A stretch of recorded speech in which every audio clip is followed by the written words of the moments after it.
heat waves, drought, tornadoes, hurricanes, floods, blizzards, bitter cold.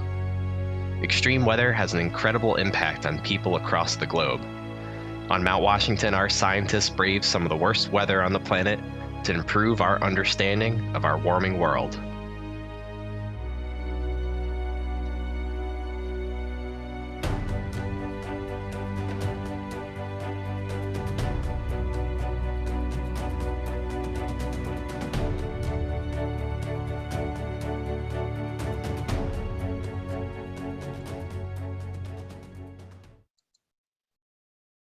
Alrighty, good evening, everyone, and welcome to Mount Washington Observatory's Science in the Mountains lecture series with program support from MathWorks. My name is Brian Fitzgerald, and I'm the Director of Science and Education here at Mount Washington Observatory. Thanks so much for joining this evening. And here to help us chart the last great global warming period is the University of Maine Assistant Professor, Dr. Aaron Putnam, who will be joining us in just a bit. Thanks so much for joining the program for this evening. For those of you who aren't already familiar with the Mount Washington Observatory, we are a nonprofit, member-supported organization whose mission is to advance the understanding of the natural forces that create Earth's weather and climate. And the way we accomplish that is through operating our mountaintop weather station, by conducting around-the-clock weather observations and forecasts, by conducting research and product testing, and by developing and offering innovative educational programs. All right, if you have questions for tonight's speaker and you're joining us through Zoom, please use the Q&A button. You can find that down at the bottom of your toolbar right in the middle of the screen there. We are able to collect your programs throughout the entirety of the program, and we're going to leave some time at the end for a live Q&A session, so be sure to get your questions in when you get them. If you're joining us in the live stream on Facebook, welcome. Thanks so much for joining us through there. We won't be able to respond to your questions in real time during the program, but we'll certainly try and follow up as quickly as we can following the program. If you'd like to connect through Zoom for the next program, make sure you register through the program link over at mountwashington.org/SITM. Alrighty, so let's get things going for the evening. And first, what I'll do is actually launch a poll for tonight. So we do have a series of questions for everyone who's joining us on Zoom, and you'll see those in just a moment here popping up on your screen. So if you're joining through Zoom, 5 questions for you this evening to quiz our audience tonight. We're curious where you're joining from this evening, what region of the country or perhaps outside the country you're joining from. Curious, how did you learn about tonight's program? The second question there. Always wondering how people find their way to the program, and interested to know how all of you ended up here this evening, either through social media, either emails that we sent out, etc.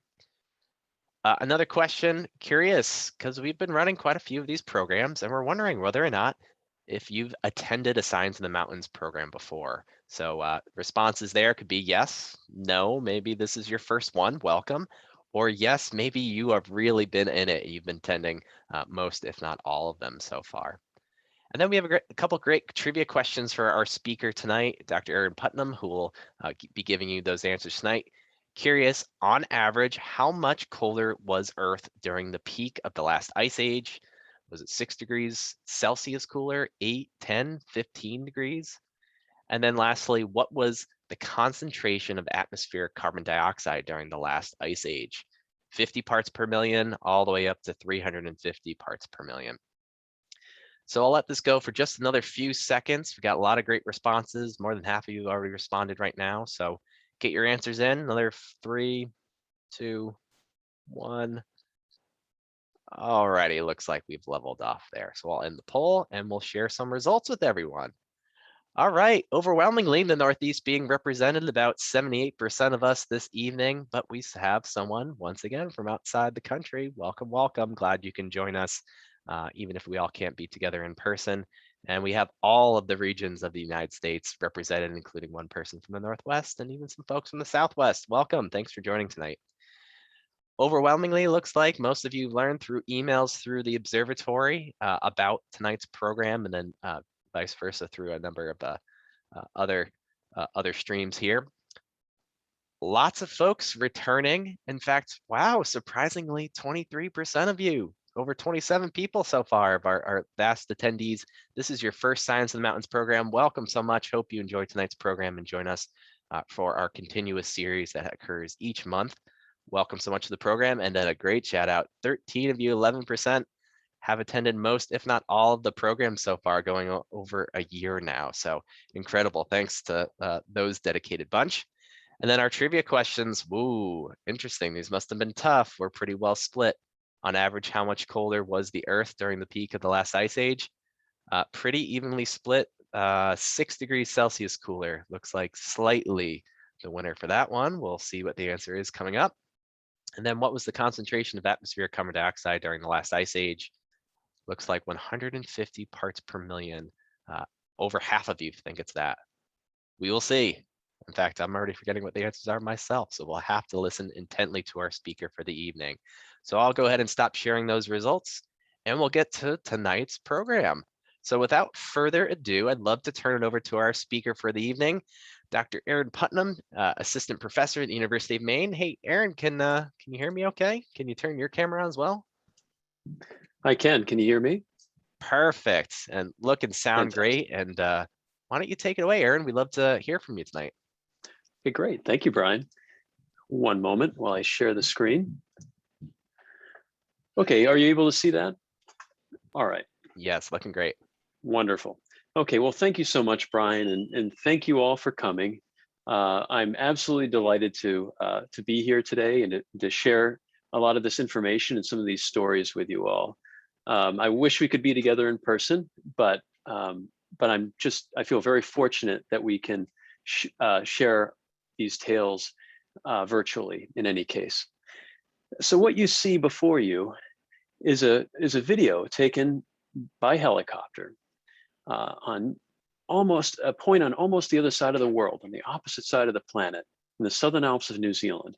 This was during a filming session where the American Museum of Natural History was doing a little story about some of the glacial history work we were doing in New Zealand. But what you can see here are the spectacular ice bodies that fill this mountain range. Beautiful glaciers descending down from the high mountains and carving the landscape. Ice such as that shown here is a remarkable indicator of climate change. It takes 80 calories of energy to melt 1 gram of ice. And so you can think of these beautiful glacial features as imprints of the climate system on the landscape.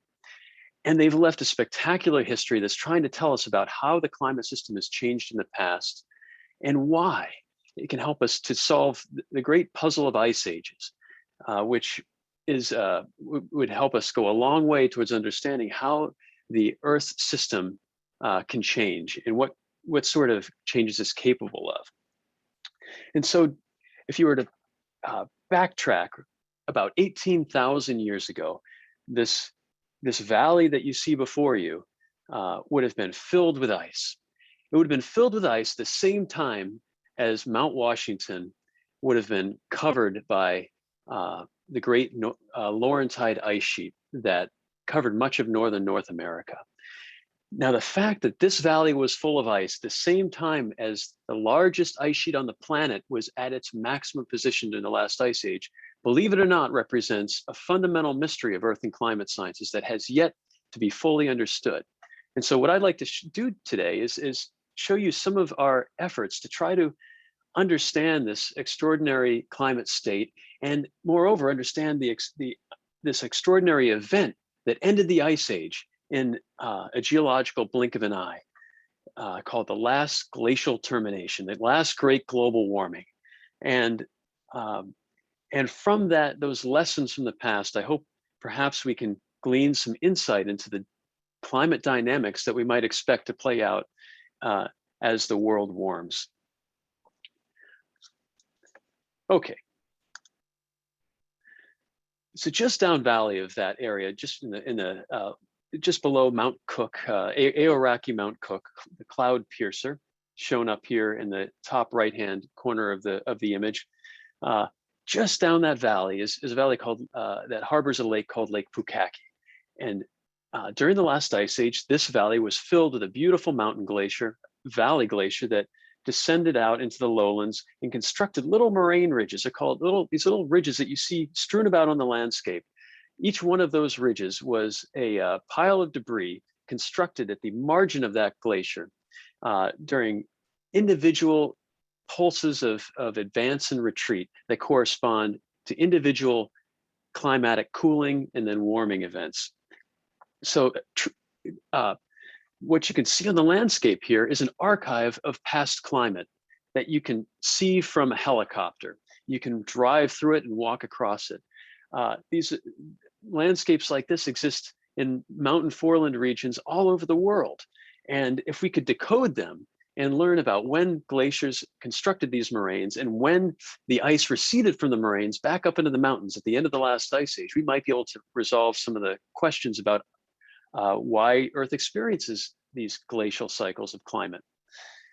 And up until recently, it had been difficult to develop chronologies for landscapes like this. And so in a minute, I'll tell you about a relatively recent technology that's blown open the door into understanding what these landscapes are trying to tell us about past climate. Now, shortly after those moraines were constructed well down in the valleys, there was a decisive event that led to recession, ice recession and melt all the way up into the mountains. And then another belt of moraines was formed thereafter, with the most recent moraines being formed as recently as the past few centuries. You can see these ridges of gray debris. Those map out the former footprint of the pre-industrial position of this mountain glacier, which is now receded almost out of view. There's an interesting observation that you can make in mountain glacier environments all around the world, and that is that they tend to feature two packages of these glacial landforms: a package that was developed during the last ice age, and a package that has been developed over the recent millennia of the current interglacial warm period. But there's not much in between, and so these landscapes might be trying to hint at us that the Earth's climate system has the capacity to undergo abrupt changes from one mode of climate to another, leading to these massive readjustments of the Earth's cryosphere, the ice bodies on the surface of the Earth. And these small mountain glacier systems are incredibly sensitive to temperature. They react almost instantly, which is why glaciers are such an iconic indicator of the global warming that we're observing today. Now, a common, perhaps most widely accepted hypothesis for why glacial cycles happens is that subtle variations in the Earth's orbit, in the way that solar energy is redistributed around the planet over long time periods, many thousands of years, leads to glacial cycles. And one of these orbital parameters that is of particular interest is this one called axial precession that has a time scale of about 26,000 years. That's the time scale at which the northern hemisphere solstice might coincide with something called perihelion, when the Earth is closest to the sun. Now, with this particular type of wobble of the Earth's orbit, this would actually this pirates sunlight from one hemisphere in favor of the other. So by the orbital theory of ice ages, which is which is popularized by a Serbian mathematician named Milutin Milankovic in the 1940s, by this hypothesis, glaciation between the polar hemispheres would have been out of phase, and thus it's a testable hypothesis. However, in the 1980s, a professor from the Ohio State University named John Mercer, a glacial geologist, decided to perform a test. And so he went down to southern South America at an opposite latitude in the southern hemisphere from where the Great Laurentide ice sheet stood in the northern hemisphere.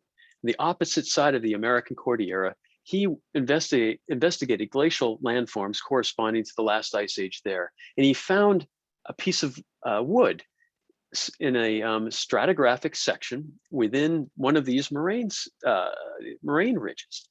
And he dated that, and lo and behold, the age of that wood came out about the same age as wood that was being found entombed within glacial deposits at the southern margin of the Laurentide ice sheet.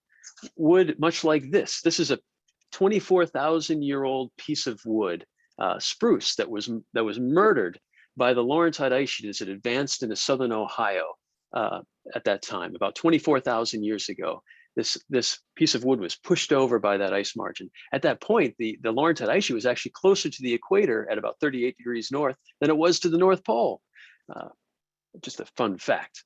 But this observation led Mercer to question the classic orbital theory of ice ages. And he published this paper titled Simultaneous Climatic Change in Both Hemispheres and Similar Bipolar Interglacial Warming, Evidence and Implications.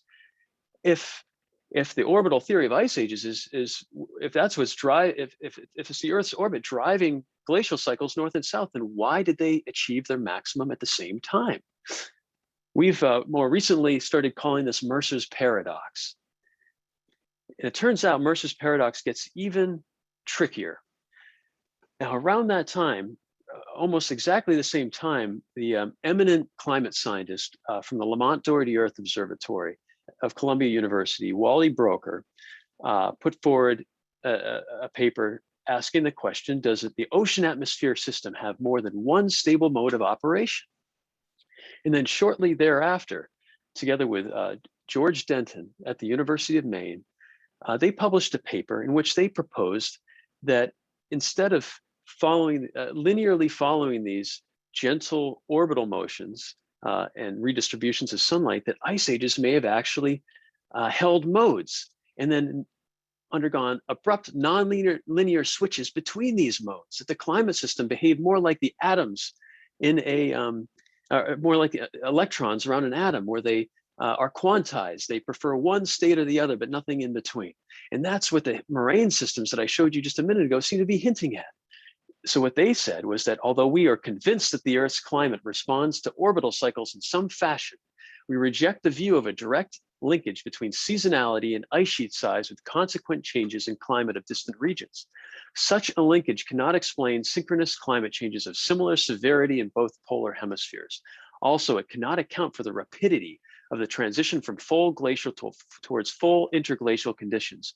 If glacial climates are driven by changes in seasonality, then another linkage must exist.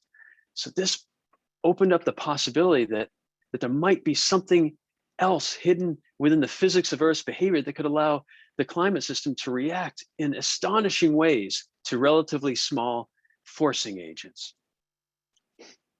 Okay, so before I move on with the meat of the story, I want to acknowledge the fact that much of this work involves two of my close collaborators. On the left-hand side is George Denton, who wrote that paper with Wally Broecker, and is, as it happens, worked with the United States Geological Survey geologist who is based in New Hampshire, Carl Kotef. So Carl Kotef, in part, helped teach George how to map glacial landforms back in the 1960s. And so George really started much of this program that I'm about to share with you, and he was my PhD advisor. And also, to try to make sense of all of this, we've been working with Jo Ellen Russell, Dr. Jo Ellen Russell from the University of Arizona, who's a world-class climate modeler. And she can run these models right in her brain, but she uses some of the world's most powerful climate models to try to solve problems like this. And we're trying to see if we can't come up with some sort of additional information about how the climate system switches between glacial and interglacial modes, and what that might teach us about what's happening now. And to get at this problem, we're using glaciers. To quote the famous glaciologist Hans Erlemans, glaciers are better thermometers than thermometers. Glaciers cover vast areas. They're integrating the energy coming in on the wind that's integrates a vast part of the atmosphere. So they're in many ways better thermometers than thermometers, and they tend to filter out the noise and give us the signal. As an example, I was lucky enough during the summer. I was actually supposed to be going to my brother's wedding in Alaska, but I couldn't help myself and ended up near the Mendenhall Glacier, just outside of Juneau. And this image shows just how sensitive these glaciers are to climate warming. This glacier was almost 2 kilometers more extensive in the 1980s and has undergone retreat rates of about 20 meters per year over recent years. Okay, so today what I'd like to do is show you a subset of new information, new chronologies of mountain glaciation that are meant to complement Mercer's transect, where he compared glacial chronologies between the Laurentide ice sheet in the North America and the South Patagonian ice field in South America. So what I'd like to show you today is another transect. I'd like to show you some data from the Southern Alps of New Zealand, on the opposite side of the world, sitting at the edge of the Southern Ocean, the Great Southern Ocean that swirls around Antarctica, and just on the very bottom end of the warm water that is swept down in currents from some of the warmest waters on Earth in the Indo-Pacific warm pool region, the heat engine of the planet. And then I'd like to compare that to some work that we've been doing in the mountain chains of Asia.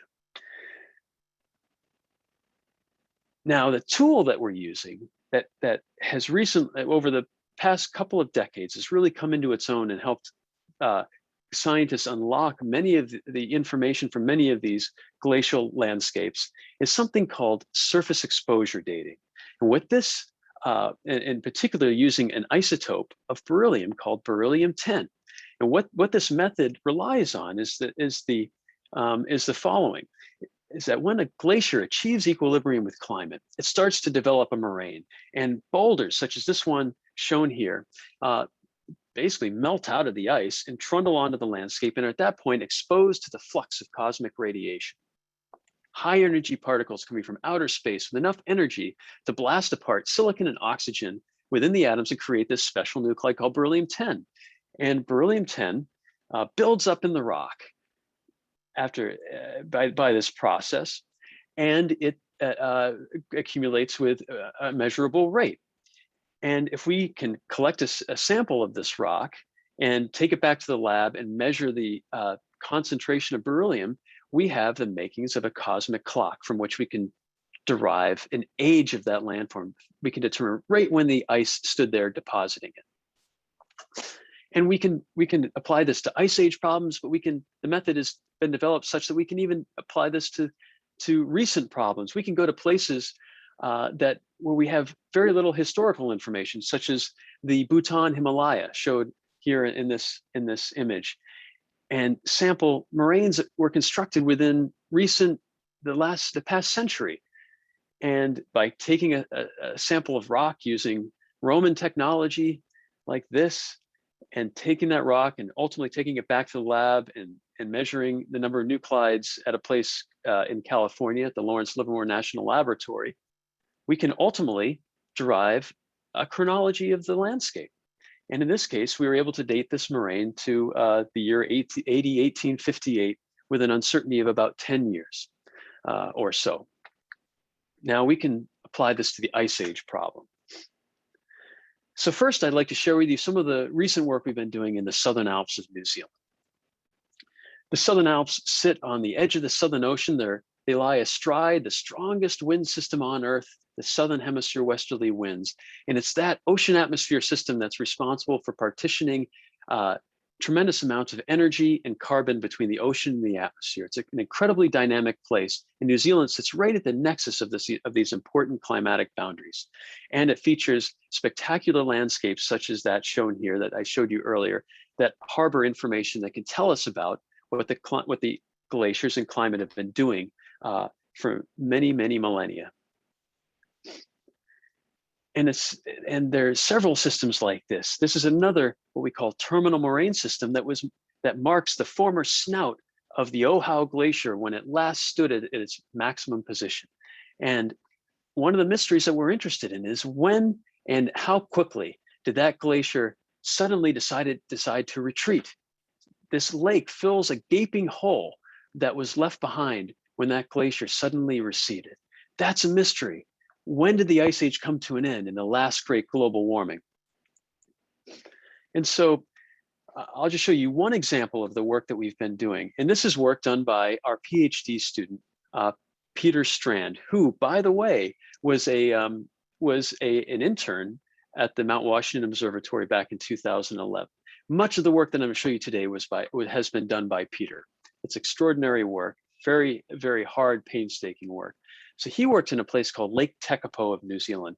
These red units that you can see on this map correspond to glacial landforms that were constructed during the last ice age. So the ice would have come out of this valley and it oozed out onto the plain here and constructed all of these moraines.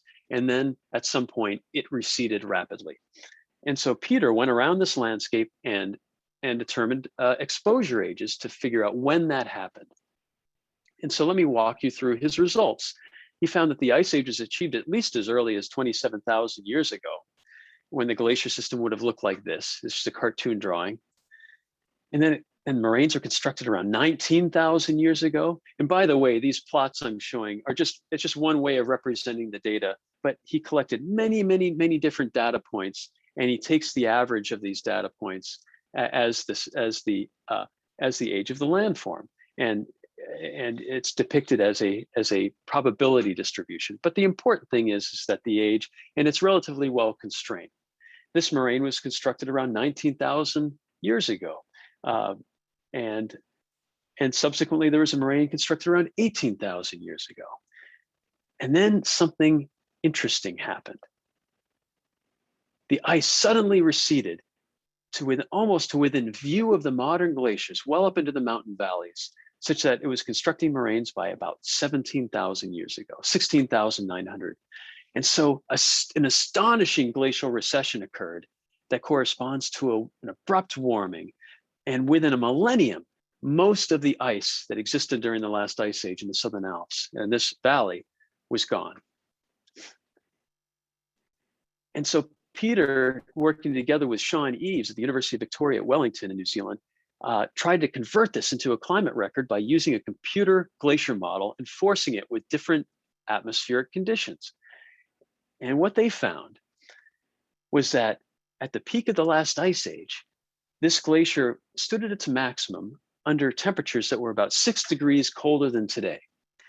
And then right at about 18,000 years ago, there was a sudden warming that drove that glacier back all the way into the mountains, where it stabilized and then slowly retreated after that.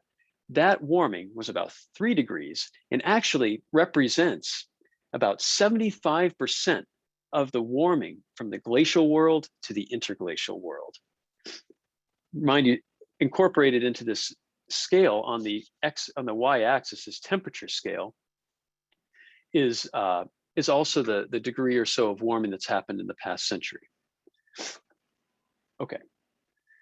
So there was an astonishing event that obliterated the ice in New Zealand. We call this sorry, I'll slow down a little bit. This diagram shows age going from 10,000 years ago to about 32,000 years ago, plotted against these temperatures that were derived from this glacier model that Pete fit to his dated moraines. So we call it a glacier-derived temperature record. I might show a couple more of those.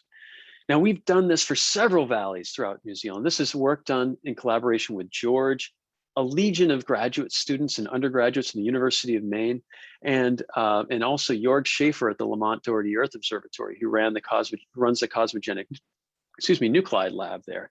And so we have at this point, over 500 exposure ages from different valleys that we've patched together to produce a chronology of the last ice age going back to about 65,000 years ago. And what it shows is that the ice age condition was held as early as about 44,000 years ago, and kept bouncing along that ice age, within that ice age mode until 18,000 years ago. So for nearly 20,000 years or even more, this climate was locked into a glacial mode, and then underwent a decisive change, and overnight the ice receded towards this interglacial position. So I'm going to deviate a little bit from my promise to show you a transect between New Zealand and Asia. I'm going to show you just a quick couple of slides from South America, because I want to show you that this event was not isolated to New Zealand. In fact, it was it was widespread throughout the mid-latitudes of the southern hemisphere. So I just show you one example from southernmost tip of South America in Cordillera Darwin, where a number of years ago we were lucky enough to go with this gentleman, a fellow named Charlie Porter, who took us around on his boat called the Ocean Tramp to investigate the history of glaciation in this region. Now, Charlie, some of you may have heard of Charlie. He actually got his start by in the White Mountains, where he worked for search and rescue back in the 70s, and he won the Carnegie Medal for rescuing 3 stranded climbers in Huntington Ravine, I believe. And so he used the money that he received from that award to go out to Yosemite and begin his and really take his climbing career to a new level. And then he fell in love with South America. He adventured down to South America, became interested in climate and ice, and then I found myself on a boat with him doing geology. It was absolutely wonderful experience working with Charlie. So Charlie took us on Ocean Tramp into the Beagle Channel, where we went to places like this. This is Pia Fjord in the shadow of Mount Darwin, which is named by Captain Fitzroy as they sailed up the Beagle Channel, eventually towards the Galapagos Islands. Now, this landscape was covered by ice during the last ice age too. And when the ice receded, it left behind erratic boulders such as this, draped all around the landscape as it melted back. And these are boulders that we could date using the same method. So we went around sampling them. And we also, in collaboration with Tom Lowell from the University of Cincinnati and Brenda Hall from University of Maine, went to bogs all over these regions, and they cored the bogs to find the very first bits of plant matter that would have settled into the bogs after the glacier left. And they could radiocarbon date those to get some insight into when the landscape became ice-free. And so we combined efforts and combined dating techniques and found, in a nutshell, that the South Patagonian ice field maintained its last ice age position as recently as 18,300 years ago. But then by as early as 17,300 years ago, so within 1,000 years, the entire ice mass had disintegrated back to its near present form.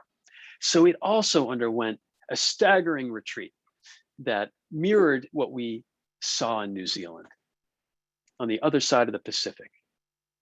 This yellow band shown here on this time scale represents the duration of that retreat, of that melt back from the full glacial to the interglacial condition. It was within 1,000 years or even possibly less. And we can't hardly even tell based on the errors of some of our dating methods. Okay, so this opens up an additional problem that makes Mercer's paradox even worse. We noticed that not only were there moraines constructed at the same time as they were in the Northern Hemisphere, but there were moraines constructed throughout an entire orbital cycle. The glaciers were pulsing to their full glacial position at times when the orbit favored high amounts of solar radiation reaching the area and low amounts of solar radiation reaching the area. And so it adds yet another level to Mercer's paradox and shows that it's not that the role of Earth's orbital characteristics is not entirely clear in how it might pace ice ages. But one thing that also was happening at the time is the ocean was cold. This diagram shown in the middle here, these gray dots and this blue line represents the ocean conditions, the temperatures of the ocean up to about 18,000 years ago. And it shows that they suddenly warmed too at the same time as the glaciers. And just for reference, the concentration of atmospheric carbon dioxide was also relatively low during that time at about 190 ppm at around 20,000 years ago. And then it started to bubble out of the Southern Ocean and increase the atmospheric concentration at that same interval. So this great deglaciation happened at the same time as the ocean warmed and CO2 started entering the atmosphere. Okay, so let me, we have this, we saw this incredible mode switch from a glacial climate to an interglacial climate in the southern hemisphere. But the question is, was such a thing registered in the northern hemisphere? And if so, or if not, what can that tell us about the underlying dynamics of the Earth's climate system? So I'll show you an example from some of our recent work in the Mongolian Altai. The Mongolian Altai, unlike New Zealand, which is surrounded by a gorgeous ocean, in an ocean hemisphere, the Mongolian Altai are a mountain range situated in the center of Earth's largest continent. They're not too far away from the pole of inaccessibility, the farthest distance from any ocean on Earth. And they feature mountain glacier systems as well, and landscapes that were carved and structured by glaciers. So not only can we compare between the hemispheres, but we can compare between completely different climatic settings, an ocean climate setting and a continental climate setting. And the landscapes are spectacular. This is the landscape that was left behind after the recession of the Khotan-Nur Glacier in the central Mongolian Altai. And you can see beautifully ice molded bedrock with giant striations, scratches in the rock that were grooved there as the ice flowed over it during the last ice age. And this beautiful rock served as a canvas for all of the people of that region to imprint their history over many millennia in the forms of these beautiful petroglyphs. Now, unlike New Zealand, where we had access to helicopters, Mongolia wasn't quite that simple. So we had to find other modes of transportation to get our gear into some of these areas. So here we used camels. Now, I highly recommend camels. A grown male Bactrian camel can carry up to 700 pounds of gear. And so I don't think they like to do this, but they're incredibly strong animals. And so these camels carried our gear up into these glacial landscapes for us so that we could get underway and collect samples. And we were there with a team of students from the University of Maine and students from the Mongolian University of Science and Technology. This is Mariah Radu, who did her master's in this area, and she's now working as a forest geologist at Caribou-Targhee National Forest in Idaho, and our students from the Mongolian University of Science and Technology. And this is the type of landscape they worked in, fronting the Putnam Glacier, the triple junction between Mongolia, Russia, and China. And this is Patricia Joyner, who was a high school student with us at the time from the Gary Comer College Prep High School in Chicago, and is now a University of Maine student, taking samples from the glacier itself. And we also did some mapping with drones because the satellite imagery in this region wasn't quite as crisp as other places that we tend to work. And we were able to recreate the landscapes in this fashion, creating imagery such as this, and even elevation models such as that shown here, where we could place all of our data, all of our chronologies into context. And this is the subject of, again, Peter Strand's PhD thesis. But what he found when he built his chronology was that in Mongolia, the ice had achieved its maximum ice age position as early as about 35,000 years ago.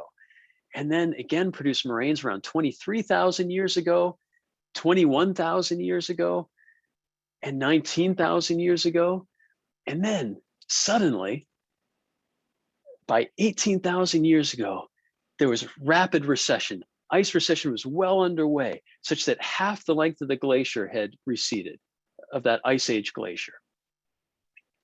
And it kept going up valley, such that by about 16,000 years ago, 2,000 years after it started, the glacier wasn't that much bigger than the modern glaciers today.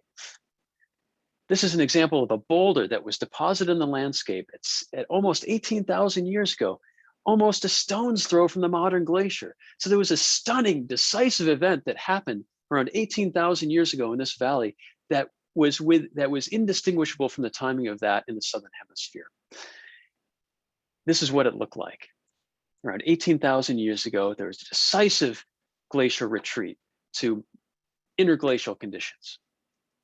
30 meters per year, not too different from the Mendenhall Glacier today. And we've done work in the Tian Shan, and in the interest of time, I will just show this very briefly. I was able to go to the Tian Shan of Western China in 2011 and collect samples from the Urumqi Glacier #1 Valley, a superbly monitored glacier where the Chinese scientists have been monitoring it for about 50 years. And in this valley, we saw something similar. Right outside of the pre-industrial ice margin, the little ice age moraines that you can see in the background, within view of the modern glaciers, boulders were trundling off the retreating ancient ice margin as early as about 16,600 years ago. At the same time as the Mongolian glaciers were disappearing, the same time as the Patagonian and New Zealand glaciers were disappearing. The last great global warming. This is what it looked like, much like what I just showed you from Mongolia and some of these other areas. The ice was back to its pre-industrial position as early as about 16,000 years ago. It's an astonishing warming event.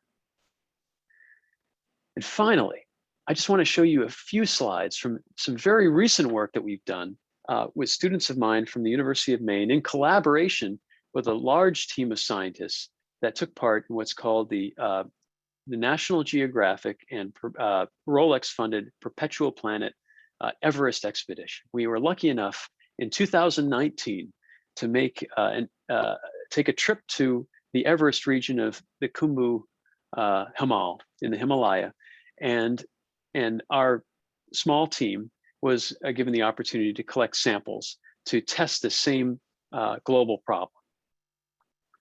And so we ventured into the iconic Kumbu Glacier Valley. This is the Kumbu Glacier. At the in the kind of upper middle right-hand side of the screen, you can see peeking out through this notch is the summit of Mount Everest, Sagarmatha Chomolungma. And flowing from the flanks of Mount Everest is the Kumbu Glacier, which comes around the corner and goes down the iconic Kumbu Icefall, first scaled by Tenzing Norgay and Sir Edmund Hillary in 1953, and flows down into this valley where it's constructed spectacular sets of moraines that can help us chart its history. If you squint your eyes, you can see the tents of Everest Base Camp on this debris-covered chunk of ice within the glacier system.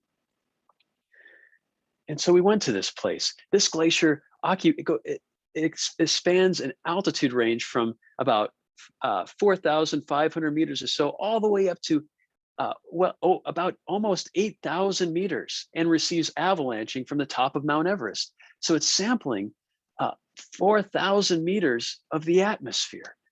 I mean, it's incredible. And so it's taking the temperature of the atmosphere, and it's receiving during its melt season all of the energy fluxes off the hottest waters in the world, in the Indian Ocean, just get sucked up against the Himalaya. And before that energy is exported to the rest of the planet, it goes into melting this glacier. So it's a beautiful place to study the heat engine of the planet. And this is an effort led, by the way, by CCI, Climate Change Institute Director Paul Majewski, who oversaw the larger scientific effort that took place here. And we collected samples. Here's Peter Strand collecting a piece of bedrock that was only very recently exposed by the melting Kumbu Glacier. And as I mentioned, down valley from the Kumbu Glacier are spectacular moraines. And as a subject of the thesis of master's student Laura Mattis, and also the work of Peter Strand, myself, and a team of Nepali scientists and students from the Tribhuvan University and the Trichandra campus, we sought to develop a chronology of this moraine belt. And these are early days, but the moraines are spectacular, with this vast, what's called an ice contact slope, delineating the start of that valley where that was evacuated of ice at some point at the end of the last ice age in this region. And so we could date these moraines and try to develop a chronology. It's almost like a tooth has been pulled when I look at these valleys. The amount of missing ice is astonishing. We're looking at graveyards of glaciers. And this is what we found. You know, this is very early days. These are the results from Laura Mattis's thesis, and we're working on putting this all together. So I have hardly even had time to construct some figures for you. But in a nutshell, moraines were constructed as early as 67,000 years ago, and again at 38, 37, 30,000 years ago, 20,000 years ago, and the last moraine was constructed around 18,000 years ago, before the Great Recession took the ice away from that beautiful inner moraine, abandoned that large ice contact slope, gutted the valley of ice, and retreated towards its present position. So if I were to put all of these together with the Himalaya records in the bottom, we can see that the Ice Age, the climate system preferred this mode that seemed impervious to orbital forcing, to the changes in Earth's orbit. It spanned an entire orbital cycle from about 40,000 right to 18,000 years ago. And then it snapped and underwent a stunning mode change into an interglacial climate. And if nothing else, this tells us that the planet's climate system has the capacity to behave in these distinctly nonlinear ways. And so the observations that we might take away from these data are, first of all, at least from these sites that I've shared with you today, the termination of the last ice age was big, fast, and global. It was a non-linear event in the climate system, perhaps nudged by subtle forcing relating to the Earth's orbit. That's something that is very important to figure out. And in addition to that, it reinforces Mercer's paradox. It makes it even worse. Not only was the ice age achieved at the same time in both hemispheres, but the glacial modes straddled an entire orbital cycle, and the termination all happened at the same time too. Glaciers were retreating in New Zealand, despite the fact that summer sunshine was decreasing at the time. So something was overpowering that signal. The whole planet heated up.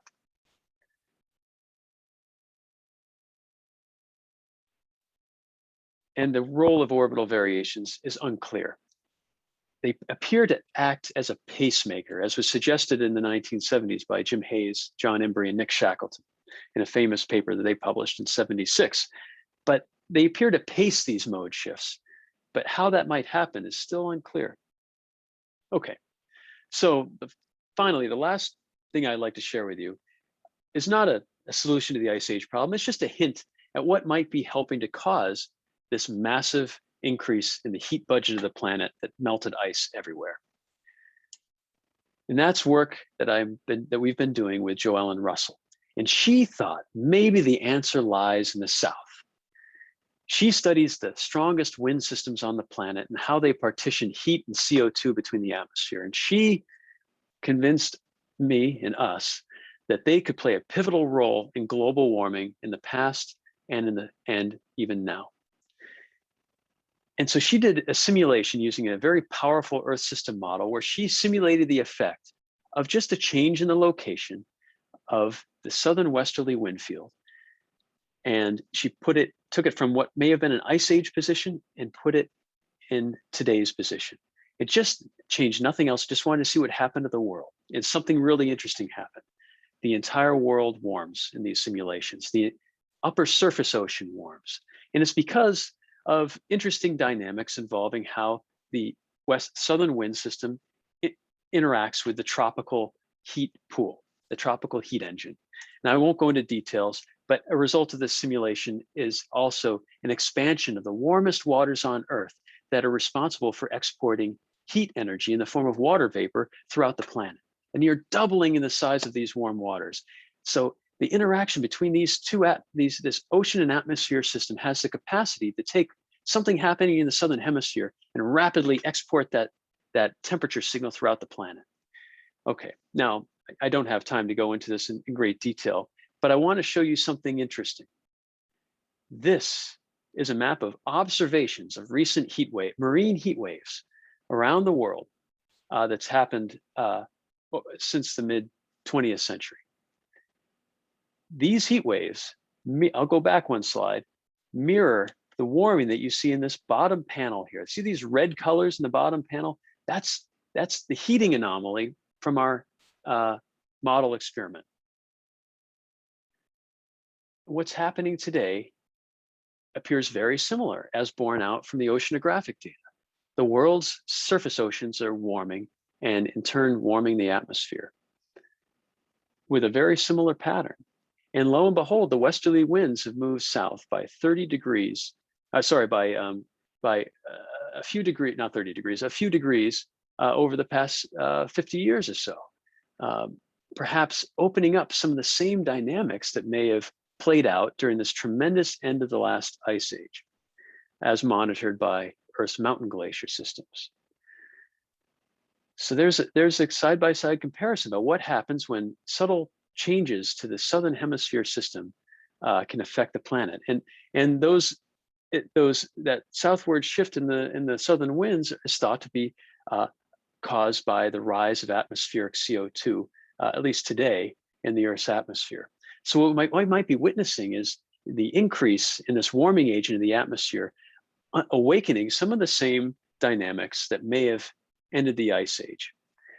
And so without really being able to get into the details of that, I'll leave you with one final thought. Where the glaciers have abandoned their interglacial mode moraines, and they're just receding into the mountains now, leaving behind a similar situation, at least from a geological perspective, that we looked that appeared to have happened at the end of the last ice age. And so we might consider that with the rise of greenhouse gases in the atmosphere, that the Earth might be tending to shift into a new mode of climate. And so before I take questions, I would just leave you with this question. Have we entered a new mode of climate? And with that, thank you very much. And I look forward to hearing your questions. Wow, thank you so much, Aaron. And thanks for leaving us hanging with that big wide open question at the end. I'm surprised you didn't just wrap it into a neat little bow for all of us and just give us all the answers, right? I wish I could. Yeah. Well, thank you so much again, Aaron, for sharing tonight. Just a wealth of information, and I know we have a lot of great questions already from those of us joining on Zoom tonight.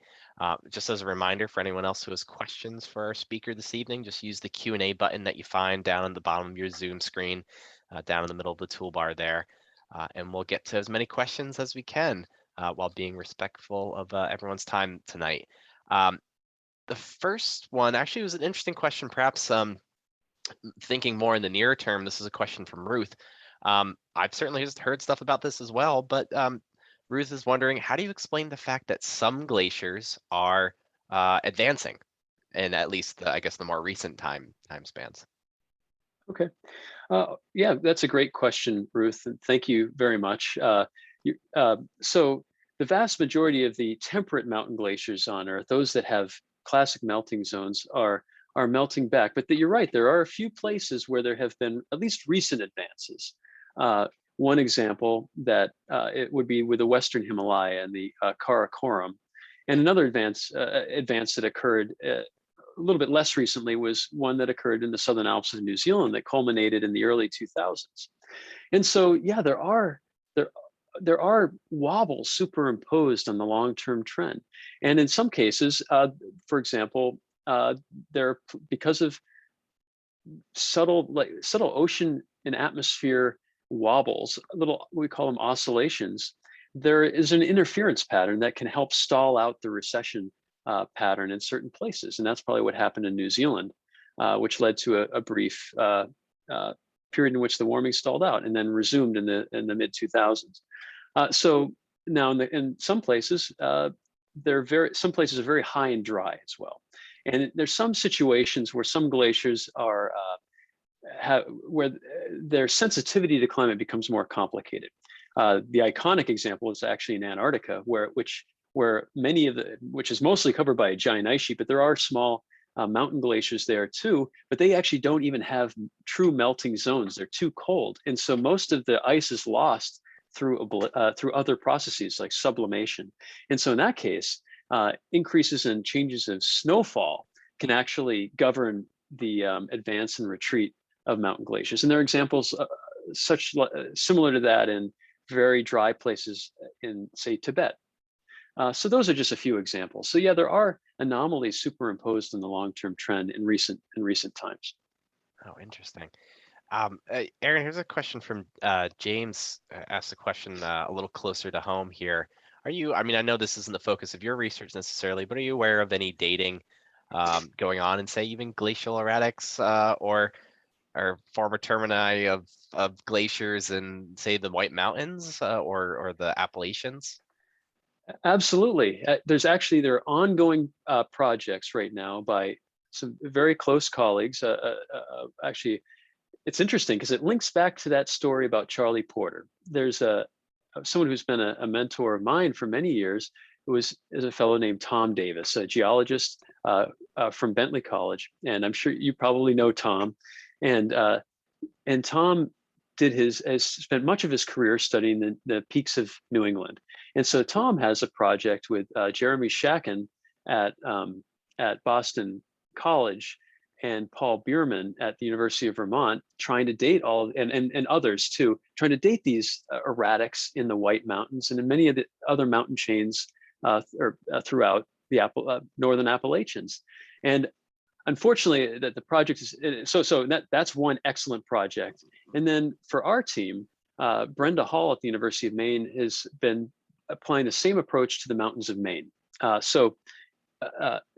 Sampling erratic boulders and moraines in Maine to chart the deglaciation of the Laurentide ice sheet. We were recently lucky enough to be given a permit to work in Baxter State Park to do this exact, to try to address this problem there. And so one of the real silver linings to being kind of stuck at home over the past 2 summers has been that we've been able to work in Baxter State Park on this problem too. So yes, we do have work. Unfortunately, I just don't have a whole lot of data to show yet. No, but I'm sure provides much greater detail in what you were discussing earlier about our knowledge for decades now of the greatest extent of the Laurentide Glacier, I suppose. So another question here, an interesting one from Paul. You had shown on at least a couple of your figures historic ocean temperatures. How do you get ocean temperature from 18,000 years ago? Well, there's a really insightful and clever community that's been around for many decades and that study the history of Earth's oceans, the paleoceanographers. And what I should really do is go upstairs and bring my wife down, Catherine Allen, because she's a paleoceanographer. And this is what she does. But so I'll probably butcher it. But what a common approach is to go out into the ocean and take cores of marine sediment. And in those sediments, you'll find shells of tiny organisms called foraminifera. They're calcium carbonate shells. And when those foraminifera grow, the chemical properties that they trap within those shells tend to be governed by seawater properties. And it turns out some of these various elements that you might find in different concentrations in the shells are sensitive to the temperature of the seawater. And they're able to calibrate this in the modern ocean and then take these calibrations and apply it to ancient forams that you can find in these deep sediment cores. One example is something called, is by measuring the ratio of magnesium to calcium in these foraminiferal shells. And there are other ways of doing it too. There are isotopic methods using the oxygen isotopic composition of the shells. And there's some even, I'll tell you what, there's some other approaches that baffle my minds, but they're brilliant, being carried out by the ice coring community in Antarctica, where they actually can look at the ratios of various noble gases in the bubbles in the ice core. And it turns out the ratio of those noble gases depends largely on the temperature of the global ocean. So there are a number of different approaches that can be applied from different angles to try to come up to a common solution. That's just a very brief overview of what's out there. Yeah, those are some very clever approaches, and I suppose you'd need that since hard to find direct measurement. At least we certainly didn't have instruments back then. So I'm seeing a number of questions, and I'm wondering if you could, to the best of your ability, sort of clarify and even simplify.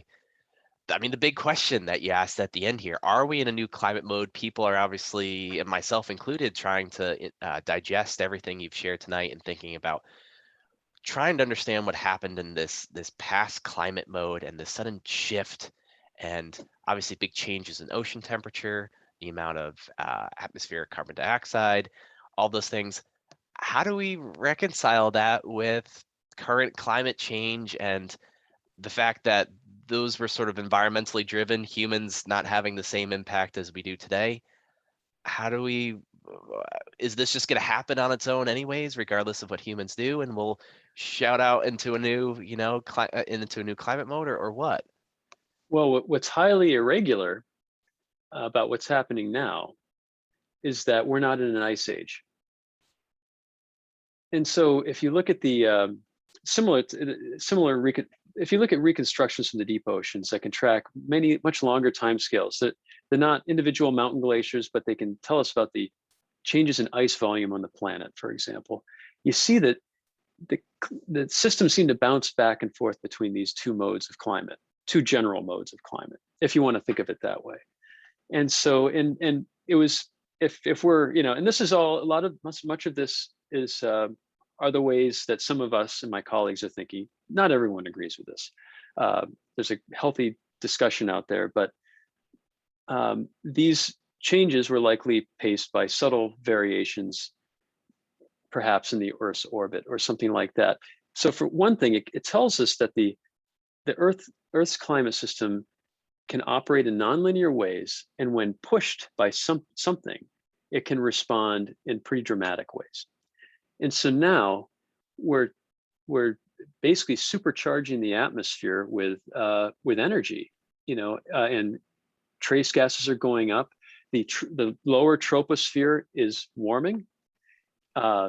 Even some of that heat is being trapped and being occluded from the stratosphere. So there's a very strong temperature gradient building up at the tropopause.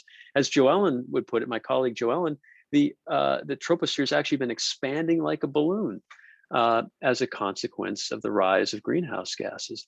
And so this is another perturbation. So one thing we might consider is that there might be other nonlinearities in the system that could be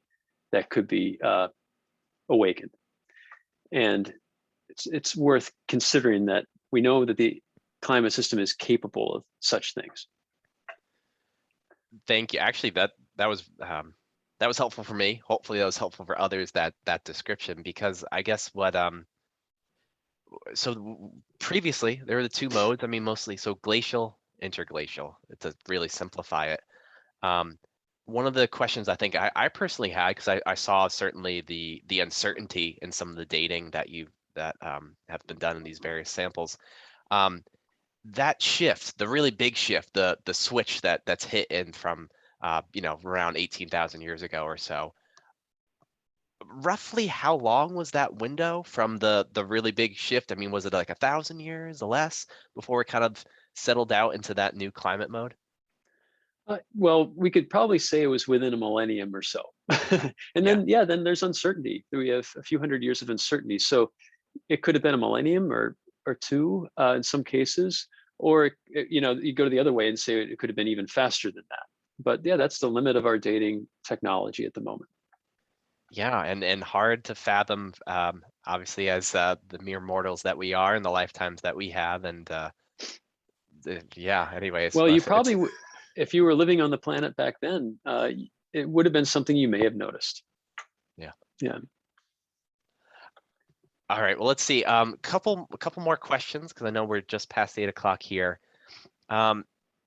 This comes from Anonymous. They're curious about any theories out there related to either comet impacts, perhaps within that window, 18,000 years ago or sooner. And then even there, I think there was another question I may have missed around plate tectonics, volcanism, those sorts of things, and changes and impacts to the climate system. What sort of impacts, if any, might have resulted, or do you know about, sort of related to, I guess, your work? Okay, so there's a number of items there. Yeah. So with regard to extraterrestrial impacts, now I admit I'm not quite sure where the status of all of this research is, but there was a suggestion at some point that around 12,900 years ago, something may have hit the Earth, and not exactly sure where, but and that may have toward the end of that process may have caused some changes. Honestly, I am not sure what the status of that argument is. There's perhaps a related suggestion that a bolide hit northern Greenland, and that they have identified a crater beneath the ice in northern Greenland, and so I know there are a number of people actively working on trying to figure that one out. And so, yeah, there's some active research. There's some evidence is something that there may have been some impacts. I'm not aware of the status on that. Now, with regard to tectonics and volcanism, now normally tectonics operate on a much longer time scale, but there is an interesting idea out there regarding volcanism that comes from the Harvard group, from Charlie Langmuir and Peter Hybers at the Earth and Planetary Sciences at Harvard. And they suggested that there might be a feedback between the growth of Earth's ice masses and its effects on the crust of the Earth. The weight of those ice masses actually changes the crustal dynamics and the mantle dynamics such that it might actually help squelch, to some degree, a little bit of volcanism, which actually would result in, by their hypothesis, a little bit less CO2 being degassed in the atmosphere. So they would argue that some of that, the lower CO2 levels that we saw during the last ice age, were not just a function of the CO2 being soaked into the deep ocean, but also a function of the CO2 not being allowed to come out of the deep earth. And then when the deglaciation happens, they would say that there's an acceleration of volcanism due to the weight of all that ice being taken off the land masses, and that contributing to the rise of CO2 into the atmosphere. So, I mean, it's important to recognize that CO2 was part of the ice age problem as well. CO2 went up by 90 ppm, during that period of the termination. So it's part of the dynamical system that flipped modes. Fascinating. That's a really interesting idea for sure, and one that I had certainly not heard of before. All right, well, Aaron, I'm going to wrap it up with just the last question, one that I already know you have the answers to because you gave them to me earlier. I know you did mention the answers very briefly to the trivia questions, but for tonight, I believe the first question was around how much cooler was the planet back during that last glacial maximum, and what was that answer again? About 6 degrees. 6 degrees, yeah, Celsius. Give or take a degree. Yeah, Celsius. Celsius. Right. And then the other being, oh my goodness, why am I blanking now all of a sudden? Our other question around, oh, I have it right in front of me, thank goodness. The other question around parts per million. What was the extent of the concentration of the atmospheric carbon dioxide during the last ice age? Yeah, it was about 190, and then it rose and eventually reached a value of about roughly 280, and that would be our pre-industrial value, interglacial value. And I had to check today myself. Mauna Loa is reporting as of yesterday 413 parts per million, for reference. Yep. Wonderful. All right. Well, sorry to leave it there, everyone. But Aaron, thank you so much. I really appreciate your time and for speaking to our audience tonight. I know I certainly enjoyed it and learned a heck of a lot, that's for sure. Thank you so much for joining everyone for tonight's program. If you enjoyed tonight's program, certainly we'd appreciate your support, either becoming a member if you're not one already, or helping to donate to support programs like these over at mountwashington.org. If you have suggestions for future programs, please take some time to fill out a Google survey that will follow this program as well. In fact, if you have any thoughts for ourselves or tonight's speaker, certainly we'd appreciate that. Don't forget to join us for our next Science in the Mountains programs that are coming up on Tuesday, October 19th at 7 p.m. We'll have the Appalachian Mountain Club's staff scientist, Georgia Murray, present on her latest lead paper, Climate Trends from Mount Washington. And then on November 16th, we'll have New Hampshire Fish and Game biologist Heidi Holman, who will be talking about rare butterfly research in the White Mountains as well. So don't forget to register for those programs. You can watch any of the previous programs you may have missed over at mountwashington.org/SITM. Alrighty, well, we'll see you all again soon. And thanks again, Aaron. I really appreciate it. Have a wonderful night. Great. Thank you, Brian. Yeah. Take care, everyone. Bye-bye.